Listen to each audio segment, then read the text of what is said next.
அன்பான தேவ பிள்ளைகள் எல்லோருக்கும் இயேசு கிறிஸ்துவின் நாமத்தில் என்னோட வாழ்த்துக்களை தெரிவித்துக் கொள்கிறோம்.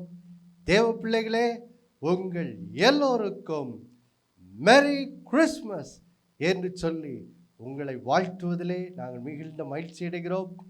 இப்பொழுதும் கூட இந்த அருமையான கிறிஸ்மஸ் பாடலை நாம் சேர்ந்து பாடலாம்.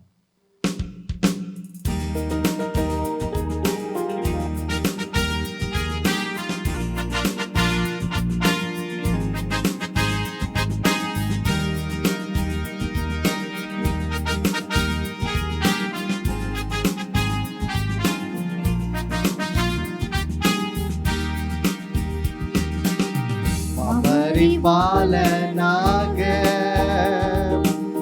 பெத்லெஹேம் ஊரினிலே இயேசு பிறந்தாரே,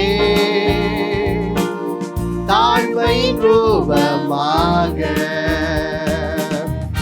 மரி பாலனாக பெத்லெஹேம் ஊரினிலே இயேசு பிறந்தாரே, தாழ்மையின் ரூபமாக. என்னுள்ளம் பொங்குதே அவர் அன்பை நினைக்கையிலே, என்னுள்ளம் பொங்குதே அவர் அன்பை நினைக்கையிலே. தேவாதி தேவன் ராஜாதிராஜன் எனக்காய் பூமி வந்தார். தேவாதி தேவன் ராஜாதிராஜன் எனக்காய் பூமி வந்தார். மரி பாலனாக தூதர்கள் பாடினரே, மெய்ப்பர்கள் வாழ்த்தினரே, சாஸ்திரிகள் பணிந்தனரே, இயேசு பிறந்தாரே. தூதர்கள் பாடினரே, மெய்ப்பர்கள் வாழ்த்தினரே, சாஸ்திரிகள் பணிந்தனரே, இயேசு பிறந்தாரே. என்னுள்ளம் பொங்குதே அவர் அன்பை நினைக்கையிலே, என்னுள்ளம் பொங்குதே அவர் அன்பை நினைக்கையிலே. தேவாதி தேவன் ராஜாதிராஜன் எனக்காய் பூமி வந்தார். தேவாதி தேவன் ராஜாதிராஜன் எனக்காய் பூமி வந்தார். மரி பாலனாக பூமியில் சமாதானம், மானுடர் மேல் பிரியமும் மகிழ்ந்து களி கூர்ந்திட இயேசு பிறந்தாரே. பூமியில் சமாதானம், மானுடர் மேல் பிரியமும் மகிழ்ந்து களி கூர்ந்திட இயேசு பிறந்தாரே. என்னுள்ளம் பொங்குதே அவர் அன்பை நினைக்கையிலே, என்னுள்ளம் பொங்குதே அவர் அன்பை நினைக்கையிலே. தேவாதி தேவன் ராஜாதிராஜன் எனக்காய் பூமி வந்தார். தேவாதி தேவன் ராஜாதிராஜன் எனக்காய் பூமி வந்தார். மரி பாலனாக. அன்பான தேவ பிள்ளைகள் எல்லோருக்கும் இயேசு கிறிஸ்துவின் நாமத்தில் என்னோட வாழ்த்துக்களை தெரிவித்துக் கொள்கிறேன். மறுபடியுமாய் உங்கள் எல்லோருக்கும் மெரி கிறிஸ்மஸ் என்று உங்களை வாழ்த்துவதில் மிகுந்த சந்தோஷப்படுகிறேன். இந்த நிகழ்ச்சியிலும் கூட நாம் கிறிஸ்மஸ் செய்தியை நாம் தியானிக்க போகிறோம். தேவ பிள்ளைகளே, அதற்காக பிலிப்பியர் 2ஆம் அதிகாரம் 6வது வசனத்திலிருந்து 11வது வசனம் வரைக்கும் நாம் இப்பொழுது வாசிக்க கேட்கலாம். அவர் தேவனுடைய ரூபமாயிருந்தும் தேவனுக்கு சமமாயிருப்பதை கொள்ளையாடின பொருளாக எண்ணாமல் தம்மை தாமே வெறுமையாக்கி அடிமையின் ரூபம் எடுத்து மனுஷ சாயலானார். அவர் மனுஷ ரூபமாய் காணப்பட்டு மரண பரியந்தம், அதாவது சிலுவையின் மரண பரியந்தமும் கீழ்ப்படிந்தவராகி தம்மை தாமே தாழ்த்தினார். ஆதலால் தேவன் எல்லாவற்றிற்கும் மேலாக அவரை உயர்த்தி இயேசுவின் நாமத்தில் வானோர் பூதலத்தோர் பூமியின் கீழானோருடைய முழங்கால்கள் யாவும் முடங்கும்படிக்கும் பிதாவாகிய தேவனுக்கு மகிமையாக இயேசு கிறிஸ்து கர்த்தர் என்று நாவுகள் யாவும் அறிக்கை பண்ணும்படிக்கும் எல்லா நாமத்திற்கும் மேலான நாமத்தை அவருக்கு தந்தருளினார். தேவ பிள்ளைகளே, நாம் கடந்த சில வாரங்களாக ஜீவனத்தின் பெருமை என்ற பாவ சோதனையை எப்படி மேற்கொள்வது என்ற சத்தியத்தை நாம் தியானித்து வருகிறோம். நாம் வேதத்திலே கடந்த வாரத்திலே பார்த்தோம், எப்படி தேவன் பெருமையுள்ளவர்களுக்கு ஏற்று நிற்கிறார், தாழ்மையுள்ளவர்களுக்கோ அவர் என்ன செய்கிறார், கிருபை அளிக்கிறார். அப்போது நம்ம கடந்த வாரத்தில் தியானித்தோம், எப்படி இந்த பெருமை என்னும் பாவத்தை எப்படி ஜெயிக்கிறது. அதற்கு வழி என்ன? தாழ்மைதான். தாழ்மைதான் இந்த பெருமை என்னும் பாவத்தை மேற்கொள்வதற்கு வழியாக இருக்கிறது. அப்போது நம்முடைய வாழ்விலே நாம் தாழ்மை குணம் உடையவர்களாய் இருப்பது தேவனுடைய சித்தமாக என்ன செய்கிறது இருக்கிறது. பாருங்கள் தேவ பிள்ளைகளே, நாம் கடந்த வாரத்தில் 1 பேதுரு 5ஆம் அதிகாரம் 6வது வசனத்தில் தாழ்மை குணத்திலே வளருவதற்கு வேதம் சொல்லுகிற வழியை நாம் பார்த்தோம். அது என்னது? ஏற்ற சமயத்தில் தேவன் நம்மை உயர்த்தும்படிக்கு அவருடைய பலத்த கரத்திற்குள் அடங்கியிருங்கள் என்று வேதம் சொல்லுகிறது. அப்போது நாம் வாழ்விலே மேன்மை அடைவதற்கு முன்பாக நம்முடைய வாழ்விலே தாழ்மை என்னும் குணத்திலே வளருவது ரொம்ப ரொம்ப முக்கியம். தாழ்மை என்றால் என்ன பாருங்கள். தாழ்மை என்றால் இப்போ அந்த நபருக்கு என்னது? பெருமை இல்லை, அகந்தை இல்லை என்று அர்த்தம். அது அகந்தைக்கு நேர் எதிர்மறை.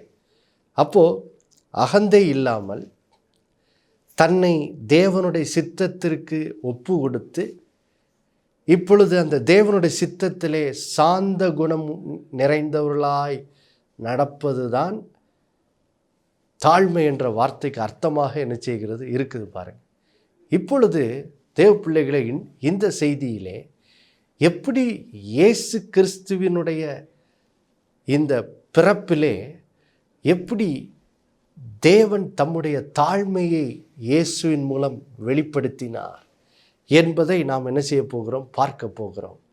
எப்படி இயேசு கிறிஸ்து தம்மையே பிதாவின் சித்தத்திற்கு ஒப்பு கொடுத்து, எப்படி தம்மையே அவர் பிதாவின் சித்தத்தை நிறைவேற்றும்படி அவர் எப்படி தம்மை அர்ப்பணிக்கிறார், அர்ப்பணிக்கிற மூலம் அதில் எப்படி தாழ்மை வெளிப்படுகிறது என்பதை நாம் இந்த வசனங்களிலிருந்து என்ன செய்ய போகிறோம்? இப்பொழுது பார்க்க போகிறோம். பாருங்கள் தேவ பிள்ளைகளே, முதலாவதாக இந்த பிலிப்பியர் 2ஆம் அதிகாரம் 6வது வசனத்தை வாசிக்க கேட்போம். அவர் தேவனுடைய ரூபமாயிருந்தும் தேவனுக்கு சமமாயிருப்பதை கொள்ளையாடின பொருளாக எண்ணாமல். பாருங்கள் தேவ பிள்ளைகளே, முதலாவது இயேசுவினுடைய பிறப்பிலே நாம் அவருடைய தாழ்மையை நாம் புரிந்து கொள்ள வேண்டுமென்றால் முதலாவது இயேசு கிறிஸ்து யார் என்பதை நாம் என்ன செய்யணும்? புரிந்து கொள்ள வேண்டும். பாருங்கள், இந்த உலகத்திலே இயேசு கிறிஸ்து யார் என்று சொல்லி பாருங்கள், உலகத்தார் ஒவ்வொருத்தரும் பல விதத்தில் என்ன செய்வாங்க சொல்லுவாங்க. சிலர் சொல்லுவாங்க அவர் நல்ல தீர்க்கதரிசி என்று சொல்லி.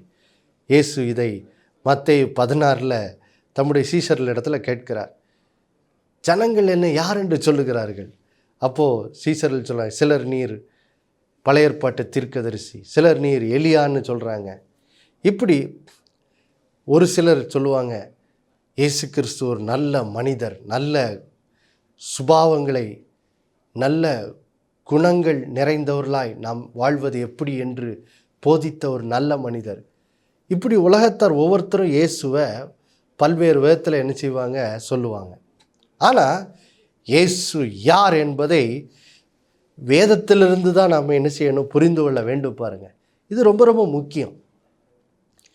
வேதத்தில் இருக்கிற சத்தியத்தை நாம் தெளிவாக புரிந்தால் தான், பாருங்கள் தேவ பிள்ளைகளே, நாம் பல்வேறு தவறான உபதேசங்கள்லேருந்து என்ன செய்ய முடியும், தப்பித்து கொள்ள முடியும். பாருங்கள், ஏனென்றால் இன்றைக்கு பாருங்கள், வேதம் இந்த நிருபங்கள், இந்த பிலிப்பியர் நிருபம், பவுல் ஊழியம் செய்த நாட்கள், யோவான் அப்போஸ்தலன் ஊழியம் செய்த நாட்கள், திருச்சபை உருவான அந்த 1ஆம் நூற்றாண்டிலே பல்வேறு கள்ள உபதேசங்கள் உண்டானது. அந்த கள்ள உபதேசங்களுடைய நோக்கமே என்ன, இயேசுவை குறித்த அந்த சரியான சத்தியத்தை நாம் நம்பக்கூடாது என்பது தான் அந்த கள்ள உபதேசங்களுடைய முக்கியமான நோக்கமாக என்ன செய்தது இருந்தது. பாருங்கள், நாம் வாழுகிற இந்த காலகட்டத்தில் கூட இயேசு கிறிஸ்துவை குறித்த தவறான கள்ள உபதேசங்கள்லாம் இந்த உலகத்தில் இருக்கிறது. பாருங்கள், அதில் ஒரு கள்ள உபதேசம் என்னவென்றால், இயேசு கிறிஸ்து தேவன் அல்ல, அவர் ஒரு மிகாவேலை போல ஒரு பிரதான தூதன் என்று சொல்லுகிற இப்படிப்பட்ட தவறான உபதேசங்கள் இன்றைக்கும் கூட பாருங்க இருக்கிறது. ஆனால் அப்படிப்பட்ட தவறான நம்பிக்கைகளை சரி செய்வதற்காகத்தான் தேவ பிள்ளைகளே நாம் வேதத்திற்கு செல்ல வேண்டும்.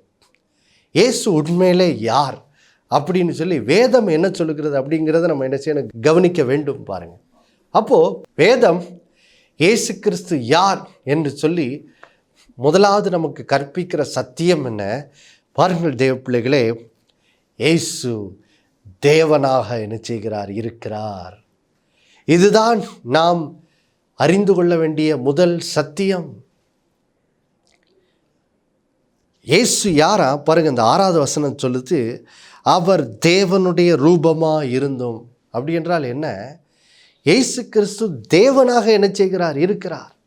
இயேசு இந்த உலகத்துக்குள் வருவதற்கு முன்னாடி அவர் பிதாவின் வலது பார்சத்திலே அவர் நித்தியமாய் தேவனாக அங்கே என்ன செய்கிறார், வீற்றிருந்தார். அவர் இந்த உலகத்துக்குள்ளே வர்றதுக்கு முன்னாடியே பாருங்க, அவர் பரலோகத்தில் சிங்காசனத்தில் அவர் பாருங்க தேவனாக வீற்றிருந்தார்.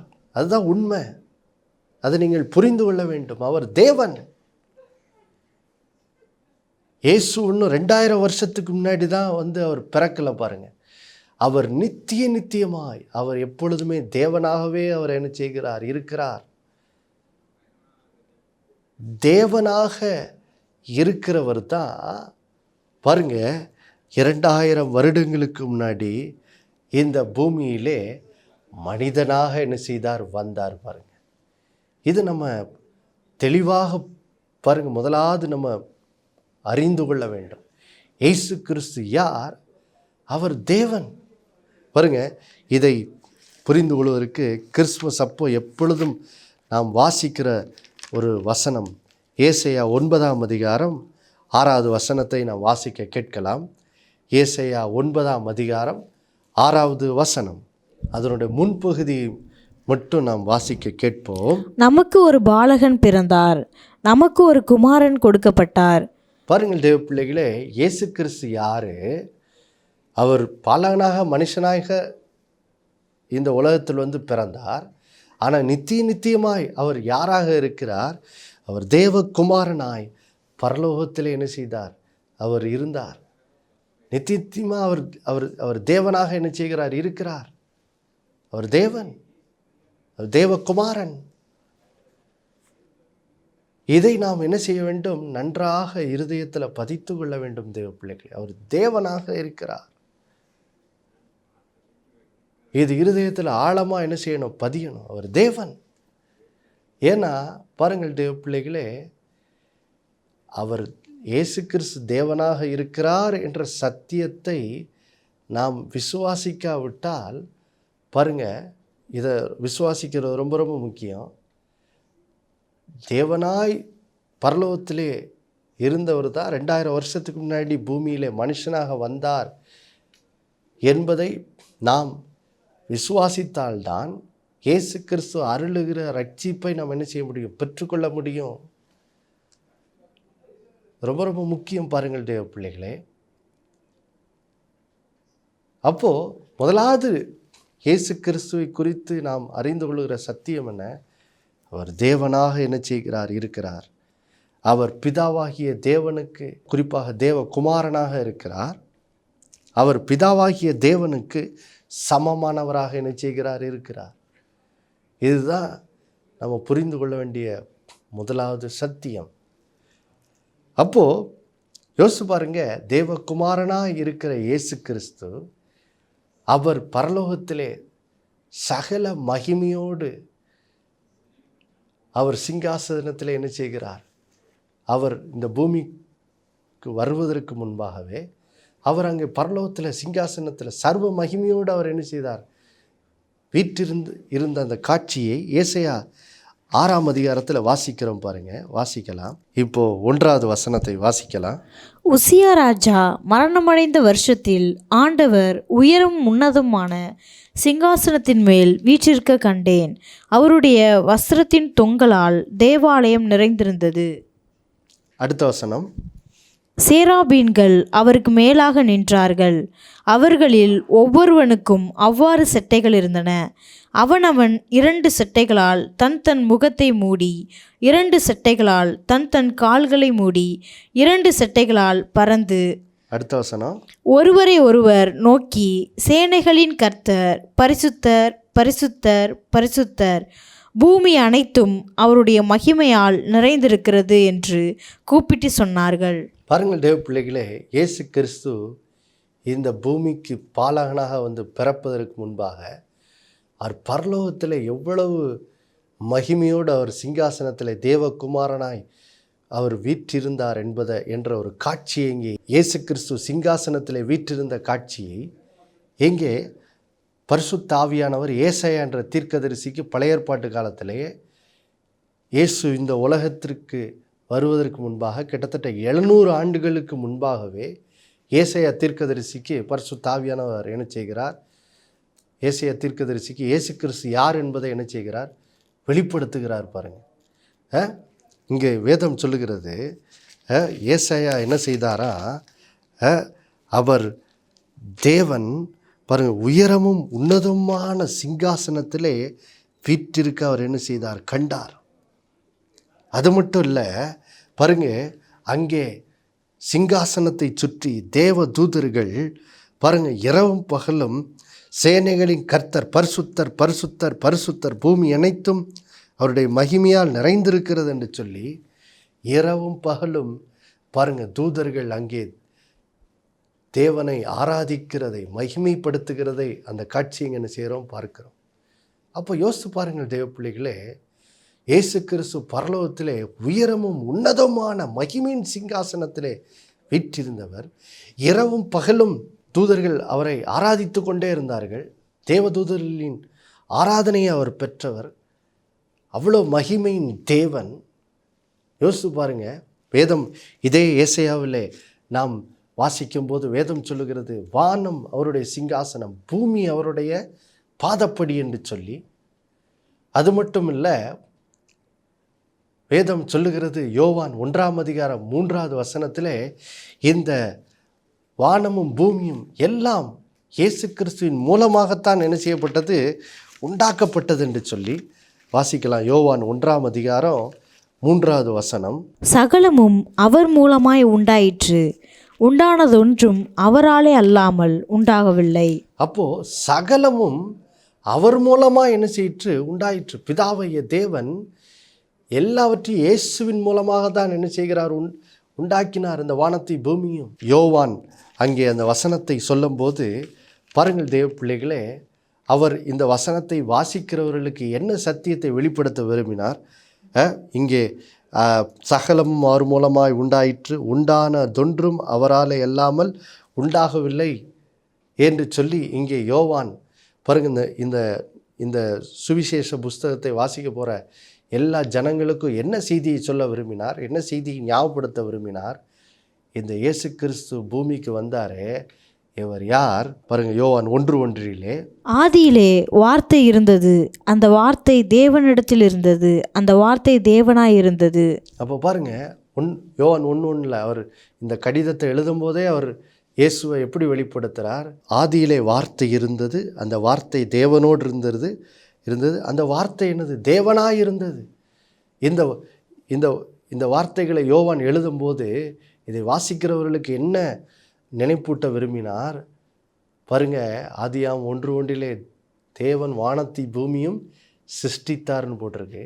அடுத்தது 3வது வசனத்தில் வேதம் சொல்லுகிறது, தேவன் வெளிச்சம் உண்டாக கடவுது என்றார்.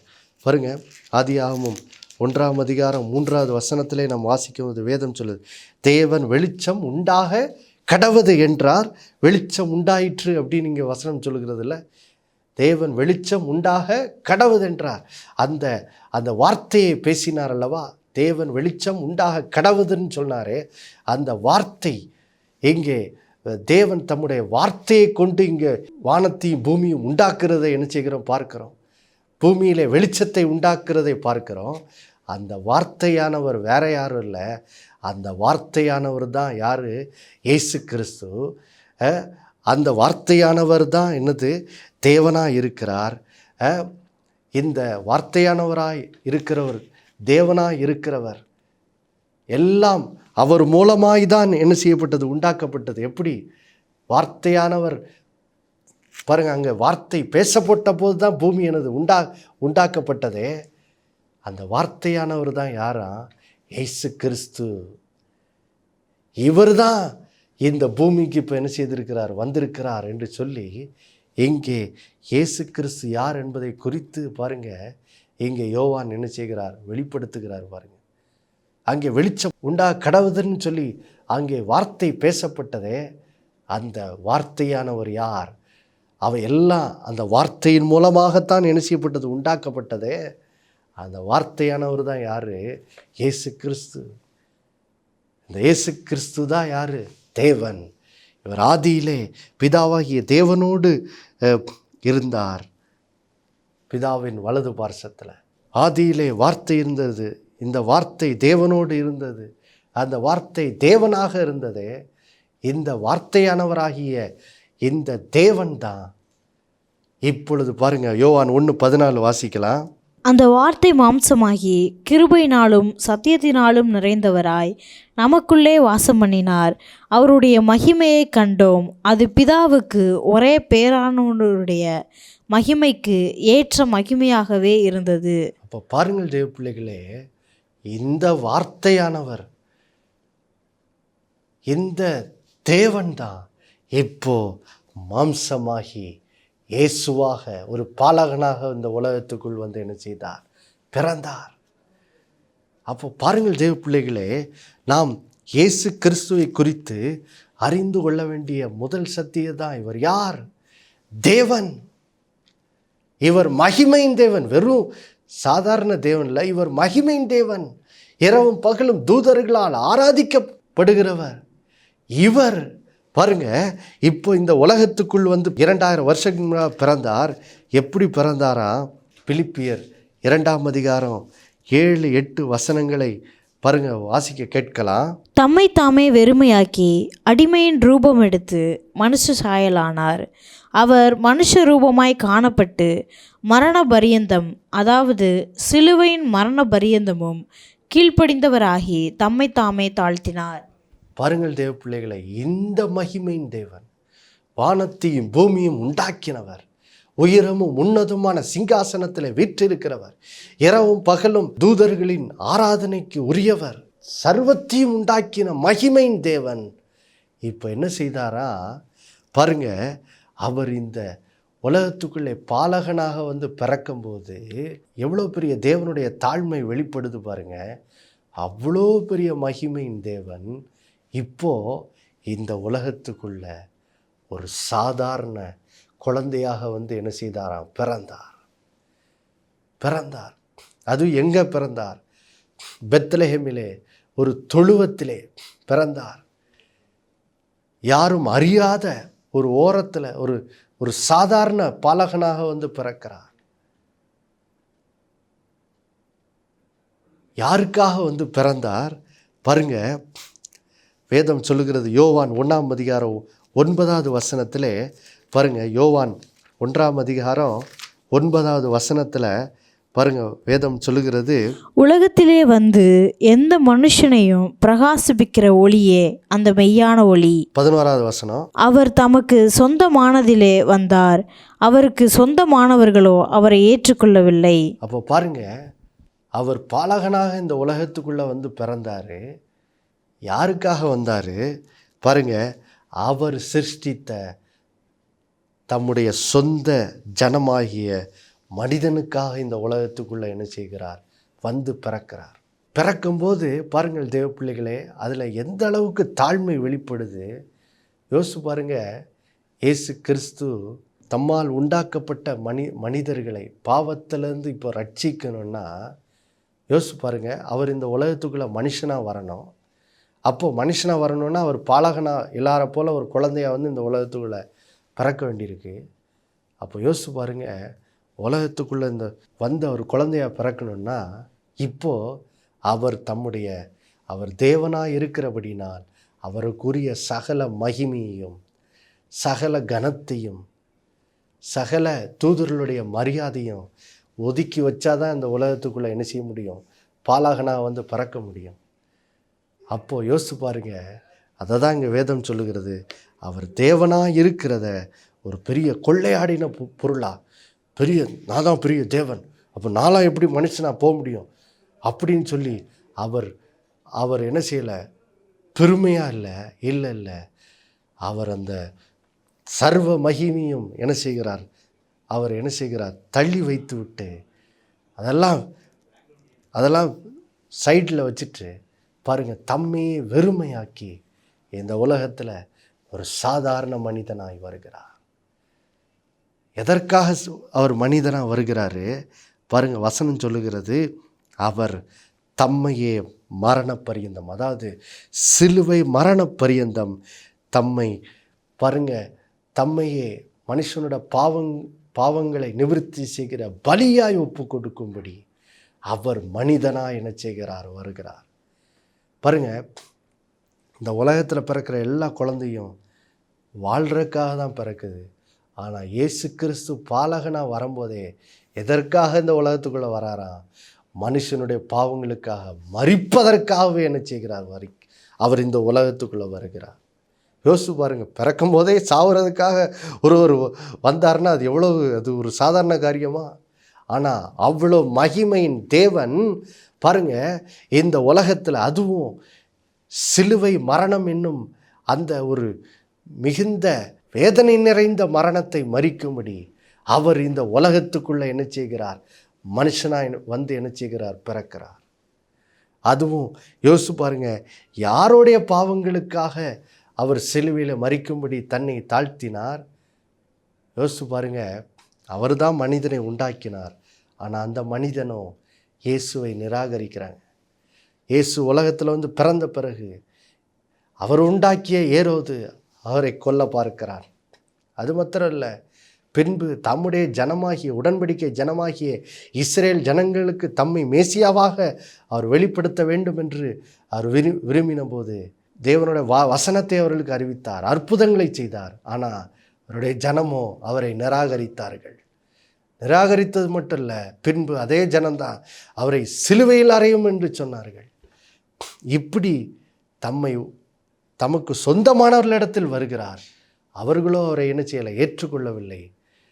தன்னை நிராகரித்த, தன்னை சிலுவையிலே ஒப்பு கொடுப்பார்கள் என்று அறிந்த அந்த ஜனங்களுக்காக